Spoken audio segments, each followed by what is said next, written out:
the now. So I think the now is very temporary right now. I think we're moving faster than we ever have. So fast. The now we're experiencing right now, what I'm getting out of like Chat GPT-4 and these emerging technologies is that we really, as lay people, have no understanding of where this is going, and it's happening so rapidly at such a groundbreaking way. Like, I don't think we realize how. I think Chat GPT-4 is as groundbreaking as the printing press.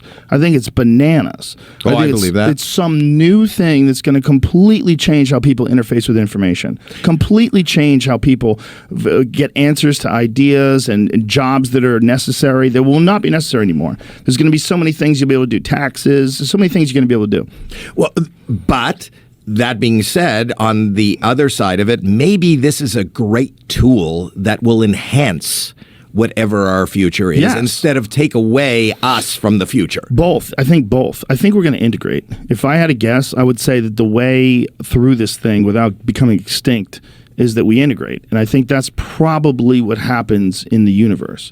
I think civilization gets to a point where they develop things that are so transformative that it's one of the things that when we look at intelligence, we're really concerned with is your ability to manipulate your environment. Because otherwise, we would all be absolutely fascinated with orcas, and we'd be outraged that they're at SeaWorld. Because these are literally things that are probably as intelligent, if not more intelligent than us. We don't even understand their languages. They have different dialects. They have enormous brains, and we're not really fascinated by them because they can't manipulate their environment.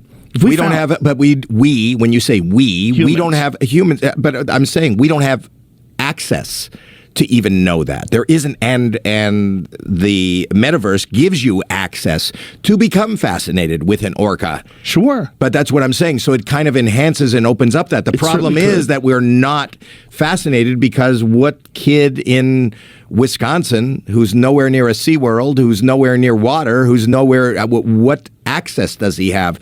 Not only visually, the digital universe is bringing the world to everybody. Absolutely. Right. I agree. That's the great part about it. The Metaverse, like Zuckerberg, he gave us a demo, and one of the parts of the demo is you could do tourism. Right. So you could be walking around the Acropolis in Greece. And you could walk around the pyramids. Like there's so many opportunities to go to places and experience it in 3D high resolution in these headsets. It's incredible. Right. But that's just for now. I think the next stages are going to be so overwhelmingly advanced. I think it's going to happen so exponential and so fast that I think it is. You know, I'm really involved in, not as involved as you or any of these people that you speak of in technology. You know, I'm in this the world of holograms. I work with this company. I sit on the board of this company called Proto Hologram. You know, and I came to it because I saw it online. You can go see it go on Instagram and look at Proto Hologram. Help me, Obi-Wan. Your only hope. Right, but that's what we thought it was going to be. Yeah, but I can be anywhere. I don't have to be here, and you could see me in 3D with no latency, and I can interact and see you. Remember when they did that on CNN? Yes. Yes. Why'd they stop doing that? That was pretty dope. Maybe it costs them money. I can do it now at a price. In fact, you should talk about having one of these in your club because you can have any comic at any time sit down and do a Q&A and have it. We put one in Jimmy Kimmel's club in Vegas. There it is, the Epic. You can be anywhere. That's incredible. And you don't need special lighting for it. Go to the Instagram and see a play of it. So you could kind of say like this: what is based on your philosophy? We'll never go out again. We'll never go anywhere. We don't have to travel. We don't have to go anywhere. We can just. I think for us, though, for us current humans, this model of human that we currently are both, I think that we enjoy actual physical experiences. You do. You don't enjoy them. Not so much. So you would be very happy with holograms. I go, look, this is, I had Nick Cannon, who's on my podcast this week. He came in, he was at a hologram. He said he wants one of those for each of his baby mama's houses. So he can visit his baby. But you see, all you need, and you can do it on your side, you can do it with just an iPhone, and you could see there's a camera at the top of it, and you can see in real time your audience, the person you're visiting, and you can also, that's like an iPad, so there can be graphics and a barcode and everything right there. So people can get information, you can talk in real time. And he can have a camera pointed at the audience, so he could actually see the audience. That is what, you see the top of the box right there? Yeah, where he is, that's a camera. Not only is it shooting for him to see, But it's also this is another scary thing. But it's collecting analytics, so it knows who's in front of it, Oh, how facial old you are, recognition. everything, So the recognition.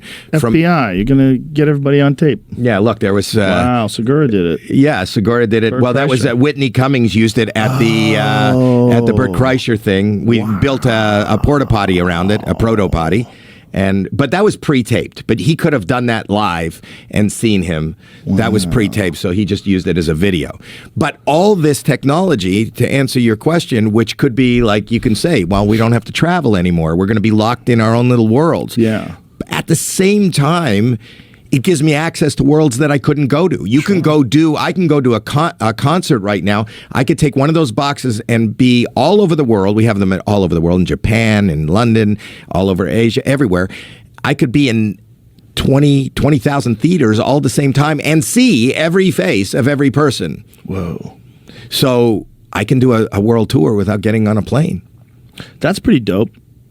I'm Yeah. still going to want to see people live, but I could totally see why that would be very appealing to a lot of people. You think you want to Especially see if you people want- live, but I'm telling you, like even at the mothership, if somebody didn't want to fly in, if during the day you wanted to do Q&As with Chappelle or whatever, I promise you that those people sitting in the room will feel like, and he will feel like he's in the room with them talking to them. It's a great idea. It is a great idea, but I think that's just one part. That's interesting. I'm interested in that. That's interesting. Yeah.